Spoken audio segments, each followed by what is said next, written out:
श्रीराम. नमस्कार साधक बंधू भगिनींनो, चैतन्य उपासना या चॅनलवर मी सौ माधुरी कुलकर्णी आपले स्वागत करते.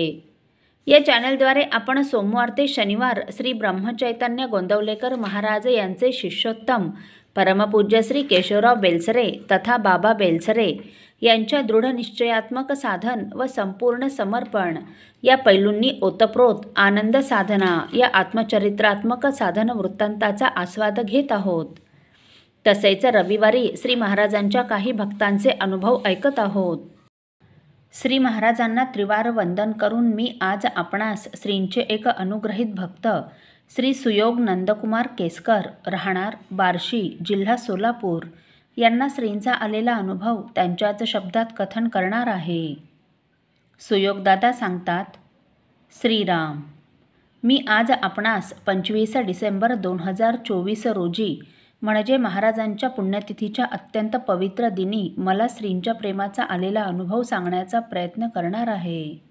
तसे पाहता आमच्या घरात गोंदवलेकर महाराजांचे अनुग्रहित असे कोणीही नव्हते, परंतु आम्ही बार्शीमध्ये ज्या ठिकाणी पूर्वी भाड्याने राहायचो त्या वाड्यात राहणारे धर्माधिकारी आजी आजोबा हे दोघेही श्रींचे अनुग्रहित होते व ते त्यांच्या घरी श्रींचा पुण्यतिथी उत्सव व रामनवमी उत्सव साजरा करत असत. त्यावेळी त्यांच्या घरी संपूर्ण दिवस जपाचा पहारा ठेवलेला असे. त्यामुळे अगदी 3री-4थी पासूनच मी पण आवडीने जप करू लागलो व त्याची परिणिती म्हणजे 2013मध्ये श्रींची कृपा होऊन अनुग्रहाचा योग जुळून आला. तत्पूर्वी 2011 पासून मी नारदीय कीर्तन पण करण्यास सुरुवात केली होती आणि श्री महाराजांच्या कृपेने आजपर्यंत ही कीर्तन सेवा माझ्याकडून होण्याचे भाग्य मला लाभले आहे. असो, तर झाले असे की मागच्याच महिन्यात दिनांक 25 डिसेंबर 2024 या श्रींच्या पुण्यतिथीच्या पावन दिवशी सकाळी 10 ते 12 या वेळात ब्रह्मचैतन्य गोंदवलेकर महाराज मठ विजापूर रोड सोलापूर या ठिकाणी माझी कीर्तनसेवा होती. त्या मठात गेली 10-11 वर्षे कीर्तनसेवा करण्याची संधी श्रीकृपेने मला लाभत आहे. कीर्तनसेवेसाठी उशीर होऊ नये म्हणून मी दरवर्षी आदल्या दिवशीच आमच्या बार्शीवरून सोलापूरला माझ्या मामाकडे मुक्कामास जातो, परंतु यावर्षी मला बार्शीत काही काम असल्यामुळे मी आदल्या दिवशी सोलापूरला जाऊ शकलो नाही. त्यामुळे आपण सकाळी वेळेत पोहोचू का नाही या शंकेने मन ग्रासून गेले होते, परंतु शेवटी मोठ्या श्रद्धेने सर्व भार श्री महाराजांवर टाकला आणि त्यांना म्हटलं, आपल्याला कीर्तनसेवा करून घ्यायची असेल तर आपण मला सकाळी वेळेत पोहोचवालच याची मला खात्री आहे. मग मी 25 तारखेला सकाळी 6:15 वाजता बार्शीच्या ST स्टँडवर आलो.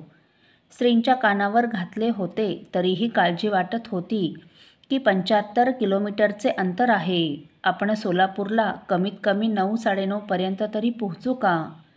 वेळेत पोहोचलो तरच सगळे आवरून 10 वाजता कीर्तनाच्या ठिकाणी पोहोचता येईल. ST स्टँडवर ST देखील अजून लागलेली नव्हती, त्यामुळे जीव अजूनच कासावीस होत होता. मनातून श्रींचा धावा सुरू केला. इतक्यात एक माणूस जवळ आला आणि त्याने मला सोलापूरला येणार का असे विचारले. मी हो म्हणताच अर्टिगा कार असल्याचे सांगून तो मला कारपाशी घेऊन गेला. श्रींच्या या वात्सल्य प्रेमाने माझे मन भरून आले, कंठ दाटून आला. बार्शीसारख्या ठिकाणी ST स्टँडवर एवढ्या सकाळच्या वेळेला अजिबात गर्दी नसते, त्यामुळे बार्शीपासून सोलापूरपर्यंत दुसरे कोणीही प्रवासी त्याला भेटले नाहीत. मी आणि तो ड्रायव्हर असे दोघेच सोलापूरला आलो. तो त्याच्या मालकाचे कोणी पाहुणे येणार होते त्यांना आणण्यासाठी सोलापूर स्टेशनला निघाला होता. मी आणि तो दोघेच सोलापूरला आलो.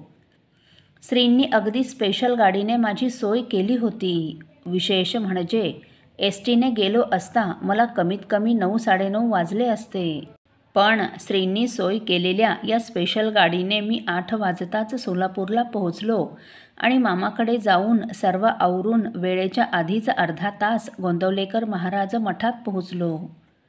महाराजांनी माझ्याकडून अतिशय सुंदर कीर्तनसेवा करून घेतली. कीर्तनात देखील श्रींच्या मजवरील प्रेमाचा हा अनुभव मी श्रोत्यांना सांगितला. अनुभव सांगताना देखील मला अश्रू अनावर होत होते. आमच्या कीर्तन क्षेत्रामध्ये वेळेला फार महत्त्व आहे. केवळ आणि केवळ श्री महाराजांच्या कृपेमुळेच त्या दिवशी कीर्तन सेवेला मी वेळेवर पोहोचू शकलो. विशेष म्हणजे श्रींच्या पुण्यतिथीच्या पुण्यपर्व काळातच हा अनुभव आल्याने मला अतिशय गहिवरून आले. खरंच श्रींएवढे आपल्यावर कोणी प्रेम करू शकेल का हो? श्रीराम समर्थ. साधकजन हो, आवडेल तैसे तुझ आळविन, वाटे समाधान जीवा तैसे. किंवा सदा माझे डोळा जडो तुझी मूर्ती, रखुमाईच्या पती सोयरिया. गोड तुझे रूप गोड तुझे नाम, देई मज प्रेम सर्व काळ. अशा प्रेमभावाने नारदीय कीर्तनसेवा करून माझे मुख नामी रंगो सर्व काळ. गोविंद गोपाळ रामकृष्ण असा नाममहिमा वर्णन करणारा संतांचा संदेश आपल्या गोड व प्रेमळ वाणीने भक्तांपर्यंत पोहोचवणाऱ्या सुयोगदादांवर श्रींची असीम कृपा आहे, यात तीळमात्र शंका नाही. सुस्वर गायनाने नारदीय कीर्तन करणाऱ्या सुयोगदादांबरोबर श्री महाराज सतत असतात व त्याचीच परिणिती म्हणजे दादांसाठी स्पेशल गाडीची सोय करून त्यांना वेळेआधीच कीर्तन सेवेसाठी पोहोचवून श्री महाराजांनी आपल्या अस्तित्वाची जाणीव करून दिली. मी तर म्हणते, आपल्या भक्तासाठी ड्रायव्हरच्या रूपात आलेले ते श्री महाराजच होते. वस्तुतः सुयोगदादांसारख्या भक्तीत रंगलेल्या भक्तांच्या मुखातून कीर्तनाचे श्रवण करताना आपल्यासारख्या साधकांनी लक्षात घ्यावयाच हवे की व्यर्थ अवांतर भाषण करण्यापासून बोलण्यापासून काहीही फायदा होत नसतो. त्यापेक्षा पंढरीनाथाचे ध्यान करण्यात, त्याचे नाम घेण्यात अजिबात श्रम न होता अपार शांतता व समाधान मिळत असते. हरिनाम अखंड उच्चारणे या सुखाला दुसरी उपमा नाही. राम कृष्ण अशा नामाच्या चिंतनाने जिव्हा रंगणे अत्यंत महत्त्वाचे आहे. कारण भगवंताचे नाम म्हणजे अमृताची उकळीच होय. म्हणूनच सुयोगदादा व त्यांच्यासारखेच कीर्तन प्रवचन सेवा करणाऱ्या भक्तांचे मुख धन्य होय.